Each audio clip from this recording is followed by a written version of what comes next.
প্রিয় দর্শক আসসালামু আলাইকুম। এমএস কিচেন থেকে সবাইকে ওয়েলকাম জানিয়ে আজকের এপিসোডটি শুরু করছি। আমার আজকের এপিসোডে থাকছে মিনি মোগলাই পরোটা রেসিপি।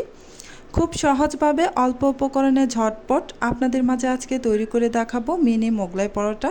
চলুন তাহলে আর কথা না বাড়িয়ে শুরু করি। এই পরোটাটা তৈরি করার জন্য আমি এখানে একটি মিক্সিং বোলের মধ্যে আগে থেকে নিয়ে নিয়েছি 1 কাপ পরিমাণ আটা, আর নিয়ে নিয়েছি 2 টেবিল চামচ পরিমাণ সয়াবিন তেল, দিয়ে দিচ্ছি স্বাদ মতো লবণ।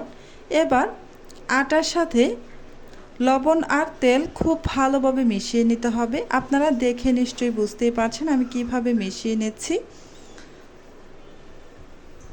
খুব ভালোভাবে মিশিয়ে নেওয়া হয়ে গেছে। এবার আমি নর্মাল পানি দিয়ে একটা ডো তৈরি করে নেব। আমরা যেভাবে রুটি পরোটা তৈরি করার জন্য ডোটাকে তৈরি করি ঠিক সেভাবেই তৈরি করে নিতে হবে। অল্প অল্প পানি দিয়ে ডোটা তৈরি করে নেবেন, একেবারে খুব বেশি পানি দিয়ে দিবেন না, এতে করে ডোটা পারফেক্টভাবে তৈরি করতে পারবেন না। অল্প অল্প দিয়ে ভালোভাবে মেখে ডোটা তৈরি করে নিতে হবে। এই যে দেখতে পাচ্ছেন আমি ডোটাকে তৈরি করে নিয়েছি। এবার আমি ঢাকা দিয়ে ঢেকে রেখে দিব। আর অন্য সাইডে আমি একটি পাত্র নিয়ে নিচ্ছি, আর এই পাত্রের মধ্যে একটি ডিম ভেঙে দিয়ে দিচ্ছি। এবার এই ডিমের মধ্যে দিয়ে দিব কাঁচামরিচ, পেঁয়াজ আর ধনিয়া পাতা, আপনারা আপনাদের পছন্দ মতো দিয়ে দিবেন। দিয়ে দিচ্ছি স্বাদ মতো লবণ, আর কিছুই লাগবে না। এই জাস্ট এই কয়টা উপকরণ একসাথে ডিমের সাথে মিশিয়ে নিয়েছি। এবার আবারও চলে আসলাম ডোটাকে যে রেখে দিয়েছিলাম সেই ডোটা থেকে আমি লেচি কেটে নেব 4টি। প্রথমেই আমি এই ডোটাকে আরও কিছুক্ষণ মথে নিব। ডোটাকে যত ভালোভাবে মাখাবেন বা মথে নেবেন ততই ভালো হবে মোগলাই পরোটাগুলো। এবার আমি লেচি কেটে নিচ্ছি 4টি।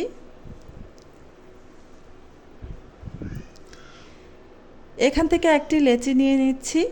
এবার এই লেচিটা দিয়ে একটা বড় সাইজের রুটি বানিয়ে নিব। এই রুটিটা একেবারে পাতলা করে তৈরি করে নিতে হবে। আমি রুটিটাকে পাতলা করে বেলে নিয়েছি। এবার ডিমের যে মিশ্রণটা তৈরি করেছিলাম সেখান থেকে এখানে আমি কিছু পরিমাণে ডিমের মিশ্রণ দিয়ে দিলাম, দিয়ে একটু সমান করে দিলাম।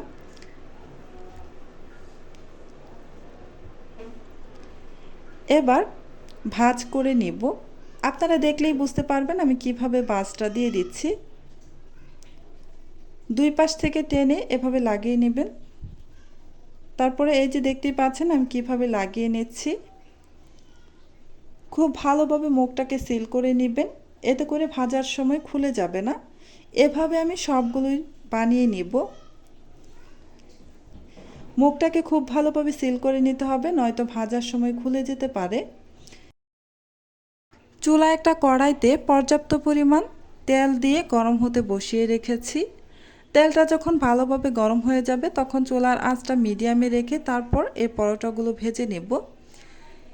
আমি যেই পাশ দিয়ে ভাঁজ দিয়েছি সেই ভাঁজটা আমি তেলের মধ্যে দিব, তাহলে ভাজার সময় সহজেই খুলে আসবে না। এবার চুলার আঁচ মিডিয়ামে রেখে উল্টে পাল্টে আমি এই মোগলাইগুলোকে ভেজে নেব। দেখতে পাচ্ছেন আমি উল্টে পাল্টে ভেজে নিচ্ছি। উল্টে পাল্টে মোগলাইগুলোকে মুচমুচে করে ভেজে নিতে হবে।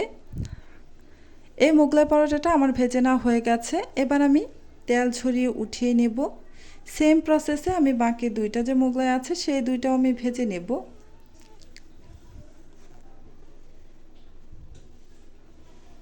সবগুলো ভেজে নিয়েছি। এবার আমি আপনাদেরকে কেটে দেখাচ্ছি কিভাবে কেটে নিচ্ছি। ছোট ছোট পিস করে আমি কেটে নিচ্ছি। আপনারা চাইলে আরও ছোট বা বড় রাখতে পারেন, আপনারা যেভাবে পরিবেশন করতে চান সেভাবেই কেটে নেবেন। যেহেতু এই মোগলাইগুলোকে একটু ছোট করে তৈরি করেছি মিনি মোগলাই পরোটা, তাই আমি এগুলোকে 4 ভাগ করে কেটে নিচ্ছি ছোট ছোট করে। আপনারা চাইলে আরও ছোট করেও কেটে নিতে পারেন।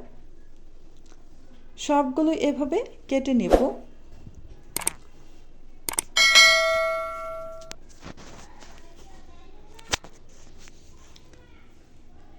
সবগুলোই কেটে নেওয়া হয়ে গেছে।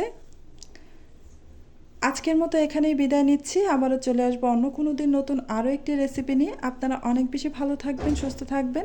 আল্লাহ হাফেজ।